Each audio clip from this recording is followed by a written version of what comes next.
Hey guys, Desolate Magic here, and oh boy, this one's a doozy. We all know AI's coming for them jobs, and they're gonna replace your job, and you, and your car, and your mom, and your cat, Steve. He's gone. AI replaced him. Why did you name him Steve? Should I ask AI what to name him? But can it play Magic? Well, yes, you can play against Sparky. In fact, X-Mage, the kind of rip-off version of MTGO but free, made by mostly a bunch of volunteer Germans, had a computer player. Because once you wrote the logic to understand the game, you could just say, well, this number's higher, this number's lower, you should generally do this, and it was accurate probably 80-90% of the time. It made blatant mistakes, but it was fine for just quick deck testing if you don't want to waste a human's time or have them disconnect or rope you.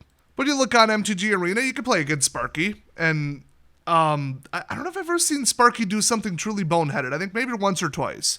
They can't understand every deck, but, oh, AI explosion lately. We've got ChatGPT. Just hook that up to Magic and it'll learn how to play it in 1 second, like the Matrix. Not exactly. So what we have is not AI. I mean, it is and it isn't. You look at how many cores it takes on, a big stack of GPUs. Oh, she going. But my understanding is that's not it thinking. It isn't using those as neurons. It's using that to crunch data and do associations. Like word associations, math related to it, a lot of floating point operations, which is why you need like basically GPU or similar compute units, because CPUs aren't fast enough. So I've heard both extremes. Well, we have full-blown AI and it could like do all this stuff and it's all just sensational headlines and nonsense. But then other people that go the opposite extreme with it, oh, well, it's just guessing at what the next word is based on the human language. It has no idea what it's saying, no idea what it's thinking, because it's not. And it's just stringing words together into something that vaguely looks like a convincing sentence. The truth is definitely in between there. See, LLMs are large language models, and they're just meant to maybe read off of a script, do basic like customer service, and like search a keywords in a database or something. We've had those for a while now.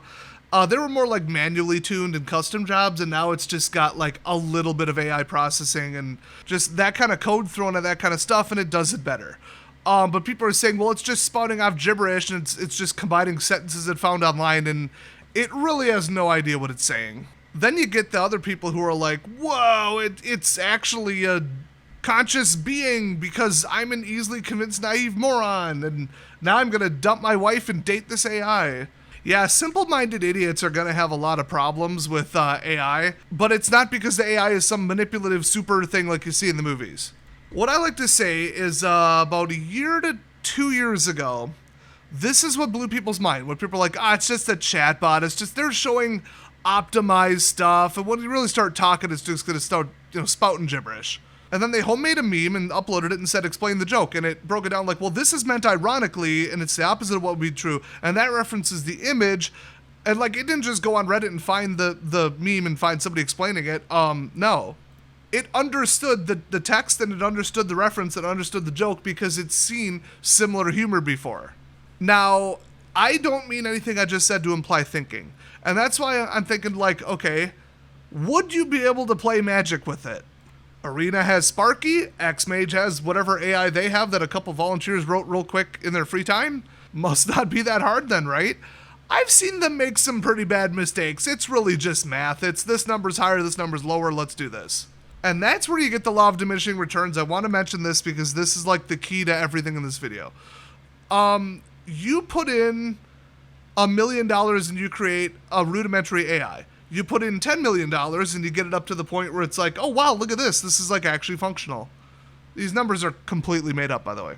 Then you put in $100 million and you get it to be like 90% accurate, maybe 95%, because you start seeing these, instead of large problems that you could solve, you start finding the fine details because it's screwing up less and less, but in more unique, tiny ways. And so you have to address each of them, and then you get conflicts. Well, if I fix it this way, it causes this, and well, how do I fix this? So now you need a whole room full of people. You need $1 billion, and you only get it to 98%. That's the law of diminishing returns. As you approach perfection, fixing the little details becomes more and more resource intensive. And that's why people are like, well, look at the rate of AI. If you follow the trajectory, we went from Will Smith eating spaghetti that looked like something on a drug trip to like something that could convince your dumb boomer parents on Facebook that it's real. I think, honestly, people with actual literal vision problems are falling for this stuff because I don't know about you, but watching that on, full-size screen, and that's the other thing, I'm like, this is like a bad Pixar movie. Like, people thought this was real? Really? I think somebody with 20/20 vision and a 27-inch screen ain't gonna fall for any of this stuff. But people are saying, well, we went from this to that. Within a year, it'll be indistinguishable from reality. So the most recent one I saw that was the doom and gloom end of the world was they made a fake car review thing with fake people. They added like the dubbed over audio, also made with AI, and they were like reviewing a car saying, oh, this is perfect for me, wow. And it looked real if you're a complete idiot and weren't looking directly at it for 3 seconds. Everything's out of sync, stuff in the background doesn't make sense, lighting doesn't make sense, geometry doesn't make sense, the focus, like the depth of field, nothing about it makes sense. So it's gonna take $100 billion in 10 years to get it to like 99%. People don't realize that, and that applies to Magic too. So the obvious point is, what would actually happen if somebody wrote an AI and unleashed it onto Magic Arena with, multiple VPNs, multiple accounts, multiple emails, and they just wanted to, obviously, bot accounts and then sell them? Like, what other reason would there be to do it? Unless you just want to personally autoplay your own account, and then you, buy an AI to play for you and get, free stuff. And if you're saying people wouldn't do that, it completely defeats the purpose. You don't know most people and you don't know most online games. A lot of people don't want to play any of the structured, constructed formats on Arena right now, but they want to draft, and the only reason they continue to do it is to afford to draft with the free currency. So if they could have an AI play for them, they would. But let's go to the bot farm scenario, because that's more widespread and realistic. Now, instead of just random gibberish string of 8 characters, which anybody could just, look that up and be like, oh, look, they were all registered 10 seconds apart. Huh. And they all follow this format, ban them all. You could just say, oh, AI, generate a convincing username that's like something somebody would use on the internet in a game. And make it a Magic-related reference. It could come up with stuff that you would not be able to distinguish from something a human would create. So then you bounce around with some VPNs. They don't really block all VPNs, or even most of them or any of them, on Arena, and you're all set to go. So you got 1,000 of them all playing.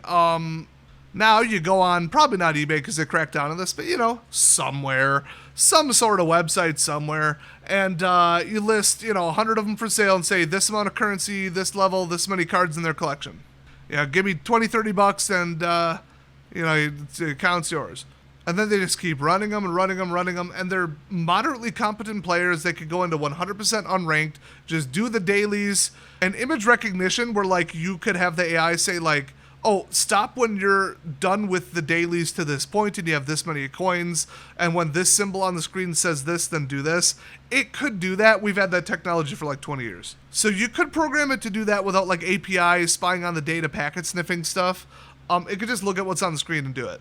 So people would just, instead of jumping into Arena, they would just do that, like they would do on anything, like on WoW. Instead of, I'm going to level to, 70, 80, 90, I don't know, I never played that particular MMO, just start at 90 or whatever, just buy a character. With already moderate gear, save yourself 100 hours so that you could just catch up and be on the same level as your friends, instead of having to grind 12 hours a day when you have a life. Well, if you're giving them money to do that, all the AI players are free players. That's not good. That's money out of WotC's pocket, and right now they can't afford to lose it. Does WotC deserve, because of their actions in the last 7 to 30 years, you know exactly why I phrased it that way. Do they deserve anything bad that happens to them? Yes. But do I like any kind of Chinese bot cheaters playing any game ever? No. If you remember, the very first video on my channel, I'm pretty sure, was me finding a way to massacre bots without getting red PvP status in a Korean MMO, and then just generally causing havoc and breaking the rules, because it's me. I was a software engineer at the time, and really, really into .hack signs. So any MMO I played, I was like, ha ha ha, wouldn't it be funny? I should do that. I don't like bots, and it's not like the enemy of my enemy is my friend. I can hate 2 groups at once. There's plenty of hate to go around, trust me. That's why I don't like WotC and their card pricing practices, their artificial rarity, and their creeping up the prices and all this manipulative crap they pull. Special editions, serialized, and collector's boosters and all this crap. But then, am I naturally on the side of counterfeiters? No, I hate the Chinese counterfeiters. I hate every single Chinese pirate of any kind in the entire country. I hate both groups. It's not that hard to wrap your head around. They're both dirty, shady, bad organizations, both WotC and counterfeiters. That said, if I want to play with my friends, am I just going to get out a Sharpie or am I going to get out $80 to buy the card I need? I'll let you decide what I'm probably going to do. Neither. I'm playing Red Alert 2 right now because it was on sale for like $7 in a giant pack with like every EA game ever made. Well, in the CNC franchise, but anyway. So do I think it's a good thing? Do I think it's a bad thing? Let's just step back from morals and, ooh, WotC, I want to see him burn, because yeah, we all do. And just say, what would it do and how bad would it be and how realistic is it?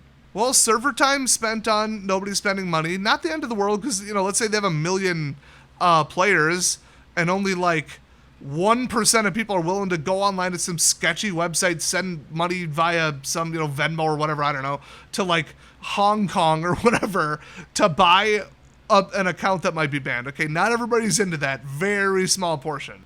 So they can't just say for 1 million players, we're going to have 2 million bots. Now, selling gold on an MMO, oh, you could have 10 million bots for every 1 million players. That just means more gold. How much gold do people need? That is not a number. The value would just be described as more. But players need a grand total of 1 account. So, like, would there even be a market for it? And would they just flood the servers and make the game cost double to operate? I don't think so. But then again, they could outplay a human. They could play for 24 hours. And they could do all this detection stuff where they take an 8-hour break and look kind of realistic. But every account would never pay WotC a penny. Not ever.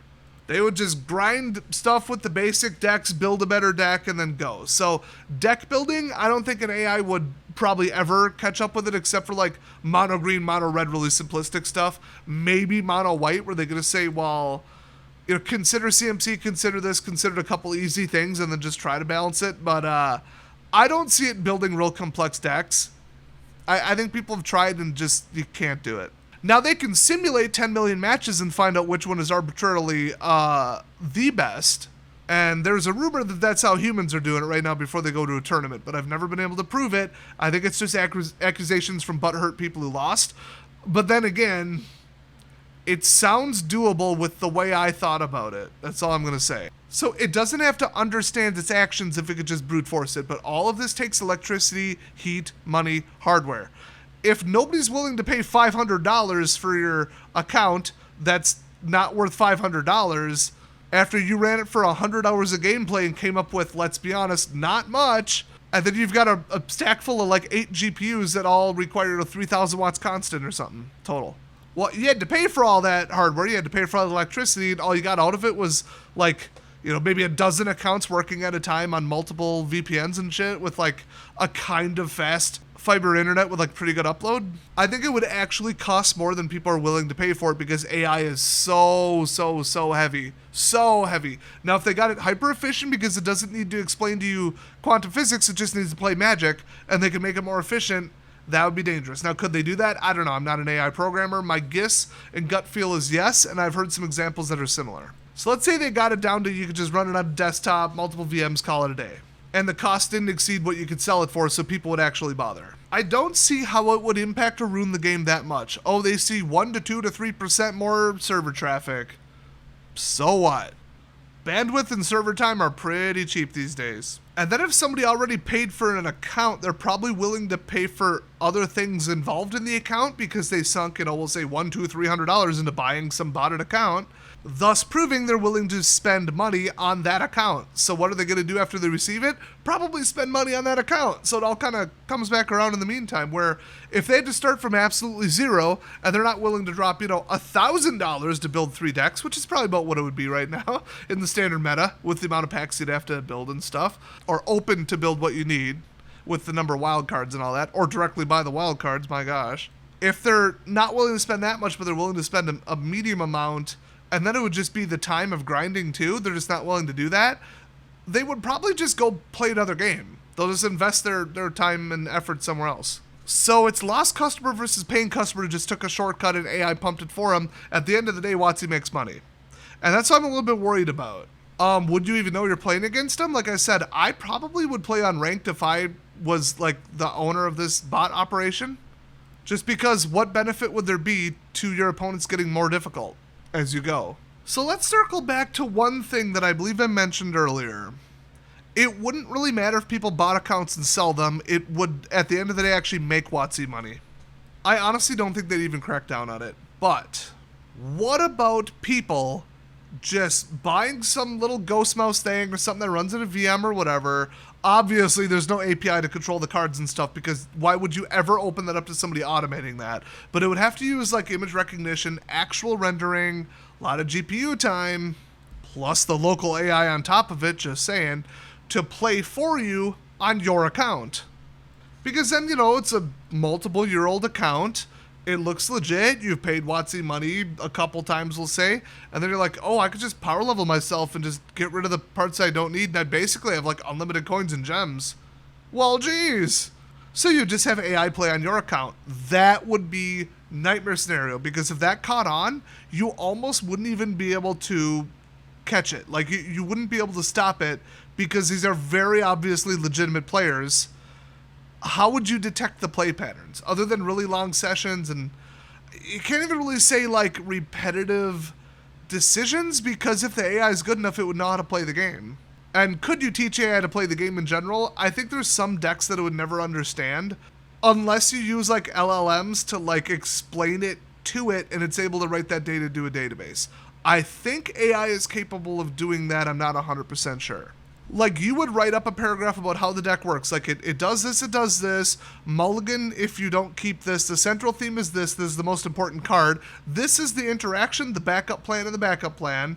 So just run this. I think it would be able to understand that, match the card names to the card names, and then just go.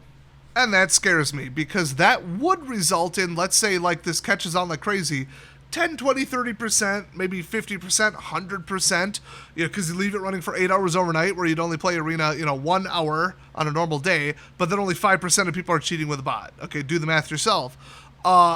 Immense server load for absolutely nothing. In fact, you wouldn't have to buy gems because you're getting them for free, effectively from the coins.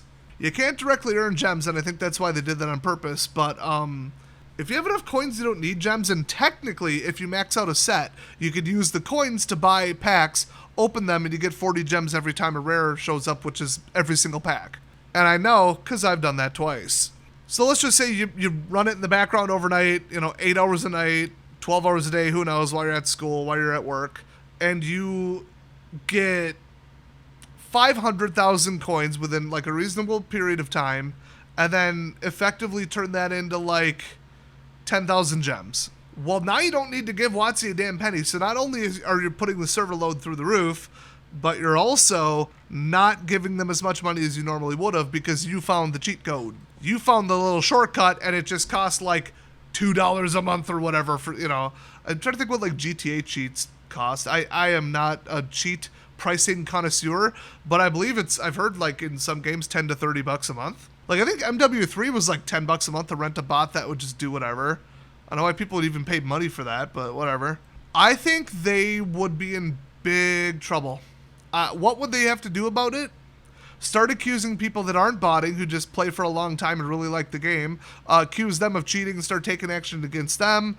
People hate it when you accuse them of doing something they didn't do. They will go on Reddit, go ballistic. They will downvote it to hell on on Steam. Well, Arena on Steam. And it would be very bad for the game's PR. Very, very, very, very, very bad.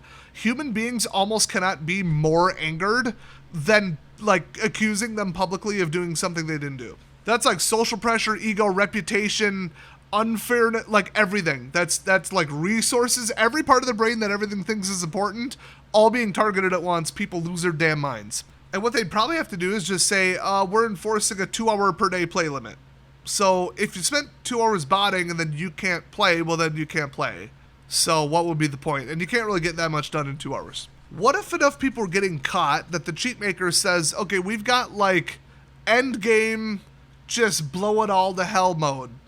Where like protest mode, Oh, you don't like them, putting a 2-hour limit on your playing, kind of like you paid for this bot, now you can't really use it, and oh, you burned your 2 hours and forgot about it because it crossed over midnight, and now you can't play in like a special tournament. Like, you know what? Screw WotC. Why won't they let me bot and cheat? And so you bring up the bot's config, you push the big red button, and you just join every match and stall everybody out to 44 seconds and then take an action. Stall everybody out to 44 seconds, take an action. That would be really bad. The game would be unplayable for humans that aren't even cheating. So then they'd have to shorten the timer significantly or watch for certain play patterns. And they'd have to write the logic to actually do that, which would cost them probably 100K to $1 million. They'd have to identify patterns like that, whereas if you just wrote, forfeit bot 2000, it would just forfeit, and you could just count the forfeits per day and then ban somebody on like the second one and just say stop doing that. A warning, a 5-minute ban, a 1-day ban, a month-long ban, a permanent ban. But technically playing the game, but progressively slower and slower, or like randomize the interval, they'd never find you. And their other bot countermeasure in that case would be to shorten the amount of play they can do in a day. So now you're on a timer, normal human players, the bot countermeasure already didn't work, and now the bots are protesting the fact that WotC took action against them by rooting the game for everybody else and making the gameplay slower randomly. You can even wait until like turn number 15, then sandbag them so that they think that they're playing against a real player and they have something invested and they don't want to forfeit. And you would never detect it. And now you're eating up your 2 hours of play limit, even though you're a human. What would they do about it? And that's why when people say, oh, well, an AI that plays Magic, like, who cares? Who would do that? Nobody would do that. Only a couple people would do that. WotC would just catch them. I followed this to its natural conclusion based on, 20 plus years of gaming experience. Hell, 30 plus. Started on Atari, baby. And that's where I came up with. Honestly, just mostly based on what people are doing with aim bots, gold bots, cell phone MMO cheating agents, and GTA 5 and MW3. Those are the biggest cheating games, and Apex, by the way, Apex Legends too. If you combine all of those and add AI, you came to the same conclusion I did, probably, if you have enough information. And if you disagree with my doomsday scenario, why wouldn't it happen? The only answer I have is, well, why would they actively harm and destroy the game that they're trying to make money at? Why would they, kick the hornet's nest and then get stung and die even faster? And the answer is because people who write bots and write cheater programs are just like that. That's their personality. They're very petty, angry people who think they have something to prove. They think they're all-powerful, and they get very offended when somebody gets in their way. Lot of times in the past when somebody's cheat got blocked or they patched their way out of it or they banned all their customers, they turned around and said, well, screw you then, and they hired a DDoS service to knock it out. And then the game servers are offline for a week. That doesn't just lose them money, that costs them money. So if somebody who wrote an AI cheater program for Arena just started losing money left and right, they say, you know what, let's burn it down, screw it. It was a good run, I made my money. Well, you just tried to stop me, just interrupted my business, I'm going to get back at you, and then just sandbag everything, make the game unplayable, and then make all the legitimate players quit. It would be the end of the world. You could block overlay programs to an extent. You can scramble the AI in ways that would make a human's eyes hurt, so not ideal. You could maybe detect synthetic mouse movements, but then you go to aimbots and not really anymore. Artificial jitter, artificial movements. You would obviously be running this inside of a virtual machine so you can make the mouse movements look as synthetic as you want, and it would look like it's hardware level. You could ban VPNs completely, but then people using VPNs would be pissed off, like me, for example. I really don't know what they would do about it. So if the only thing is, well, they wouldn't bite the hand that feeds them and destroy the game, yeah, they would. I don't see any other reason that it wouldn't come to this conclusion, other than a slightly different personality than the typical cheat maker. The only thing holding it back is the amount of development time with image recognition. That's what I'm thinking. To train an LLM on, where the cards are, what they look like in the font, not that hard. But with the rotating standard and the understanding of math and, the stuff that's occurring that isn't directly shown on the screen because there's not an active real-time log in text of what's happening, you'd have to just know, oh, this animation means this. Okay, they clicked on this, clicked on this, clicked on this, and this popped up on the screen, which means that this is what's going on. I think it would choke on that. No matter how much gameplay you put in, I don't think it would be very easy to train that. So let's say it would take a year to build that. That's a lot of time and resources, okay? These people are very money-oriented, and if it takes that long, they aren't willing to put in that much of an investment while they're not getting paid for other crimes the whole time. So yeah, I think AI might kill Magic Arena. I really do. And probably all card games, because they're just so simple. I mean, what are you going to do? I think AI is eventually going to kill all multiplayer games, period. But after this many decades of playing multiplayer games and just being fed up with people's bullshit and cheating and garbage techniques, and then getting, being way better than everybody else to the point where you keep leveling up, you keep getting in a higher rank with people closer to skill level, and then you top off and it stops being fun because you're only going up against tryhards and sweats, and you can never have like an off day where you're kind of watching YouTube on monitor too, and then, now my score is terrible because these people are trying as hard as I am, or more so, which is why I stopped playing StarCraft 2. So I'm just done with multiplayer. I'm not interested in competitive multiplayer or anything. Other humans, even like an MMO where it's not really, it could be PvE, but then now they want me to show up. Well, I play on my own time. I play when I have time. I have a busy schedule. I don't care if it's raid night. And then you go to like a FPS, half the people are cheating and the other ones are screaming in the mic and being an asshole. And then I get bored once I get to the skill ceiling where I'm only playing against people that are as good as me. I know, petty, stupid, but I'm not here to prove anything or be in a competition. I'm here to have fun and relax and blow off some steam while playing video games, okay? That you can't really do that in multiplayer. So I'd recommend everybody just improve your life greatly, take a step back and say, am I actually having fun, or am I doing this because testosterone, let's be honest. And then maybe play games for fun instead of play games for challenge. Nothing wrong with doing something challenging, if that's what you want to do, but that's not leisure, that's not entertainment, that's not relaxing. Just keep that in mind.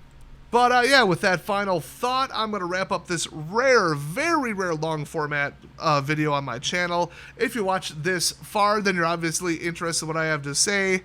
Might want to go subscribe to my other channels. If you know, you know. If you don't, you don't. But they have a lot more long form content. So thanks for watching, everybody, and I'll see you guys next time.